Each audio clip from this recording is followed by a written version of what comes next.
આજે છે સન્ડે અને બપોરે મારે જમવામાં શું બનાવવું એ હું વિચારું છું. So hello everyone, welcome back to the mister and missus Sama mini vlogs. તો આજે સન્ડે છે અને આજે 26 તારીખ બી છે. તો આજે અમારા મેરેજને 4 મહિના પૂરા થયા અને 5મું બેઠું.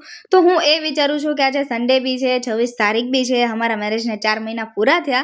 તો હું ફી માટે એવું શું જમવાનું બનાવું જેથી કરીને એ ખુશ થઈ જાય. પછી મને એક આઈડિયા આવ્યો કે ફી મને ઘણા દિવસથી કહે છે કે તું મારા માટે ઢોકળીનું શાક બનાવ. તો જોઈએ હવે પહેલી વાર બનાવું છું કેવું બને છે કેવું નહીં. ફાઇનલી મારું ઢોકળીનું શાક બની ગયું, જે હું વચ્ચે બનાવતી હતી પણ હું ક્લિપ ન લઈ શકી કેમ કે બહુ મારે થોડુંક મોડું થતું હતું એના માટે.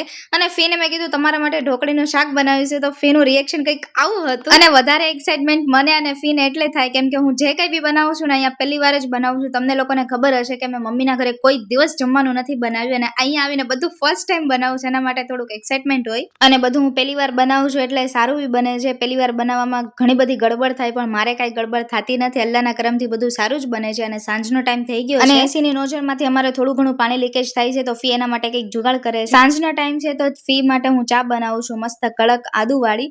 અને ફી છે ને હકીકત ચાય લવર છે, અને ગમે એટલી ચા આપો ને ઓછી જ પડે, અને ચા એટલી ભાવે અનહદ વાલી છે. અને પછી મેં બી મારા માટે મેગી બનાવી અને ફી આવી કંઈક મેગી લાવ્યા છે, કોને ખબર કઈ લાવ્યા છે. પહેલી વાર હું બી ટ્રાય કરું છું તો ફી કે તું ટ્રાય કર, તને ભાવે છે કે નહીં. અને આમાં બી એક અલગથી સોસ આવ્યો હતો તો જોઈએ ટ્રાય કરીએ કેવીક છે કેવીક નહીં. અને સન્ડે હતો એટલે ડેડી કે તું અહીંયા આટો મારવા આવ જ. તે ડેડીના ફોન ઉપર ફોન આવતા હતા તો પછી હું અને ફી ગયા ડેડીના ઘરે. અને અહીંયા આવીને જોયું તો મમ્મીએ મસ્ત મટન બિરયાની બનાવી હતી. તો અમે લોકો મટન બિરયાની જમવા બેઠી ગયા અને એની હારે ભાખરી હતી.